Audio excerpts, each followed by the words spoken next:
Assalamualaikum. I welcome you all to Javed Publishers. We are studying General Knowledge, Grade 3, Chapter number 6, and the topic is Resources and their types. Chapter number 6, Resources and their types. Resources. There are many buildings in the form of different things around us. We use things to meet our needs of life. The materials, objects and natural things which are used to fulfill human needs are called resources.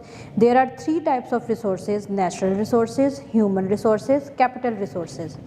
Natural resources वो resources जो हमें nature provide करती है, जो nature में naturally present हैं, उनको हम नेचुरल रिसोर्सेज बोलते हैं। जैसे लैंड है, वाटर है, एयर है, प्लांट्स हैं, फॉरेस्ट हैं, ये सब क्या हैं? Natural resources. All those resources which are being provided by the nature are called natural resources. Land, soil, water, air, plants, forest, animals, rivers and minerals are natural resources. We use natural resources for our benefit and survival. हम इन्हें क्यों use करते हैं? हम इन्हें अपने फ़ायदे के लिए यूज़ करते हैं और एक अच्छी ज़िंदगी गुजारने के लिए इनको यूज़ कर रहे हैं। जैसे प्लांट्स और ट्रीज़ हैं, हमें क्या मिलता है? एक तो हमें फूड मिल रहा है और उससे दूसरा हम उसी ट्री को wood as a wood use करते हैं और उससे क्या है कि पैसा कमाते हैं।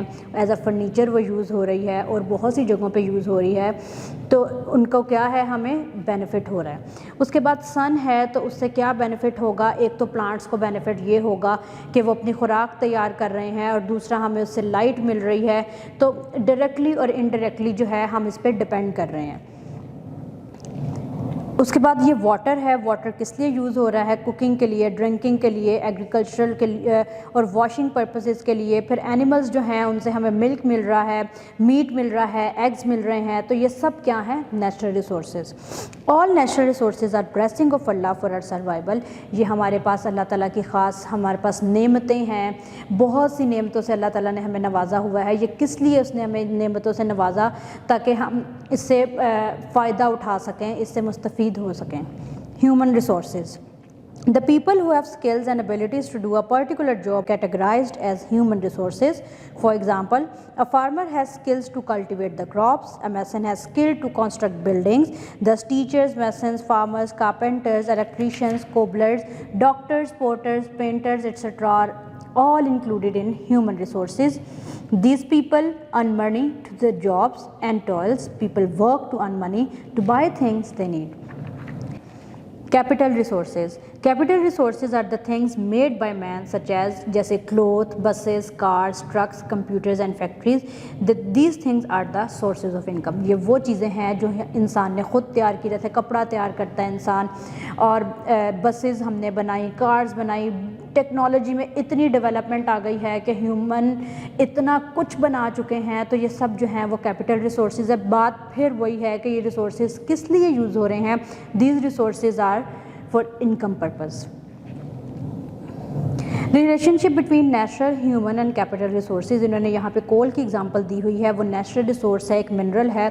अब ह्यूमन ने क्या किया कि उसकी माइनिंग की और उसके बाद मशीनरी और टूल्स वहाँ पे वो आएंगे, वो कैपिटल रिसोर्सेज हैं। ये ट्रक जो हो गया, ये सारी जितनी भी कैरिंग व्हीकल्स हैं, ये ह्यूमन ने बनाई हुई हैं, तो ये आपस में लिंक कर रहे हैं। एक ने उसकी माइनिंग की, दूसरी ने उसे एक जगह से उठा के दूसरी जगह पे उसको जहाँ पे उसकी ज़रूरत है वहाँ पे उसको पहुँचाया। तो ये सब क्या है? एक दूसरे के साथ इंटर रिलेटेड हैं। Iron ore is a natural resource. It is found under the surface of the earth in the form of rocks or ore. Miners जो इसकी माइनिंग करते हैं, who dig up mines and get iron as a raw material, are human resources. फिर machinery and tools are capital resources which are made of iron. इसी तरह से ये inter related हैं। Goods. We need lots of things in our daily lives. These things are the products of natural and man-made resources. These are material things that we can use, touch and hold. वो चीज़ें जिन्हें हम पकड़ सकते हैं, जिन्हें हम touch कर सकते हैं, यूज़ कर सकते हैं, वो सारी जो हैं वो गुड्स हैं। These are called goods. For example, इसमें lot of examples आ सकती हैं, जैसे बुक्स हो गई, bread, fruits, vegetables, chicken, meat etcetera, ये सारी क्या हैं? गुड्स हैं। Services. People serve and work for one another in different ways by using their mental, physical capabilities and skills to earn. These are called services. For example, a teacher provides the service of teaching, a cobbler, engineer, mechanic, gardener are all service providers. उसके बाद बात करते हैं buyer and seller. A human needs lots of goods and services to live, as he cannot make everything himself. Therefore, he buys goods and services made by other people. In this way, he is called a buyer. Similarly, the one who sells goods and services is called a seller. Interdependence. People depend on each other to get the goods and services. This is called interdependence. अब देखें, हमें कोई चीज़ हम ख़रीदने जाते हैं तो हम क्या करते हैं कि हम वहाँ पे अपना रोल प्ले कर रहे हैं एज अ सेलर, और वही शख्स जो है वो as a buyer role play कर रहा है. अब पॉसिबिलिटी ये भी है कि दूसरे ही मोमेंट पे कोई ऐसा शख्स हमारे पास आ जाए जहाँ पे हम एज अ सेलर और कोई दूसरा जो है वो एज अ बायर वहाँ पे रोल प्ले कर रहा है. अब हम एक दूसरे पे डिपेंड कर रहे हैं to get goods and services. हम एक दूसरे से इंटर रिलेटेड हैं, इसको कहते हैं interdependency. Since no one has everything to meet his basic needs. किसी एक शख्स के पास सब चीज़ें at the same time at the same place नहीं हैं.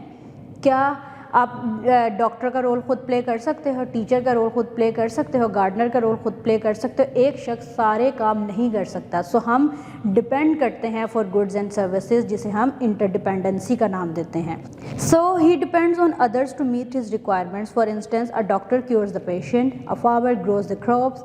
अ farmer can grows the crops but can not cure the patients. Doctor क्या है, पेशेंट्स को डील करता है, बीमारों को डील करता है. फार्मर जो है वो फार्मिंग करता है. अब फार्मर जो है वो डॉक्टर का रोल नहीं प्ले कर सकता, डॉक्टर जो है वो फार्मर का रोल नहीं प्ले कर सकता. तो इसका मतलब है डॉक्टर फार्मर पे डिपेंड कर रहा है, फार्मर डॉक्टर पे डिपेंड कर रहा है. ये डिपेंडेंसी जो है इसे हम इंटरडिपेंडेंसी कहते हैं. Similarly, doctor depends on farmer for his food needs. Scarcity. Scarcity क्या है? जब हमारे पास गुड्स इतने इनफ नहीं होते कि हम फुलफ़िल कर सकें नीड्स को, ह्यूमन नीड्स को. जैसे पॉपुलेशन बढ़ती जा रही है, क्रॉप्स कम हो रहे हैं, तो जब वहाँ पे किसी भी चीज़ की किल्लत आ जाएगी उसको हम स्कार्सिटी का नाम देंगे. When goods are not available in enough quantity to meet the requirements, people face problems. हमें प्रॉब्लम्स फेस करनी पड़ेंगी. जब भी हमारे पास कोई भी चीज़ अवेलेबल नहीं होगी तो वहाँ पे मसला होगा, प्रॉब्लम होगी. This situation is called scarcity. For example, sometimes certain fruits and vegetables are scarce in the market because they grow only at certain times of the year. Economic choice. अब क्या है कि जनरली होता है कि कुछ लोग ऐसे होते हैं जिनके पास इनफ रिसोर्सेज नहीं होते, लेकिन फिर भी उनको डिफरेंट चीज़ों को ख़रीदना पड़ता है. लेकिन वो उन चीज़ों को नहीं ख़रीद पाते क्योंकि उनके पास रिसोर्सेज नहीं होते, उनके पास उतने पैसे नहीं होते. सो वहाँ पे क्या होता है कि जब हम कोई ऐसा सब्सटीट्यूट इंट्रोड्यूस करवाएं जो इकोनॉमिक भी हो, जिसे वो ख़रीद सकें, जिनके रिसोर्सेज कम है, जब ऐसे सब्सटीट्यूट को हम इंट्रोड्यूस कराते हैं उसे हम इकोनॉमिक चॉइस बोल देते हैं. जैसे अगर आप एयर कंडीशनर्स नहीं अफोर्ड कर सकते, आप पंखे का यूज़ कर लो. तो ये क्या हुई? इकोनॉमिक चॉइस हुई. In general, people do not have enough resources. They want to buy different things. They fail to buy things which they desire due to lack of resources, scarcity or limited money. Therefore, they buy a substitute of these things. This is called economic choice. For example, people use fans instead of air conditioners when electricity is expensive. ये सारी क्या हुई? Economic choice हुई. हमारे पास different substitutes हैं, जिससे क्या है कि हम अपनी नीड को भी पूरा कर लें और हम अपने रिसोर्सेज का भी ख्याल रखें. तो ये सब जो है वो इकोनॉमिक चॉइस में कंसीडर किया जाता है. Thank you so much for watching the videos. अपना बहुत सा ख्याल रखिएगा, दुआओं में याद रखिएगा और जुड़े रहिएगा हमारी बोलती किताबों के साथ.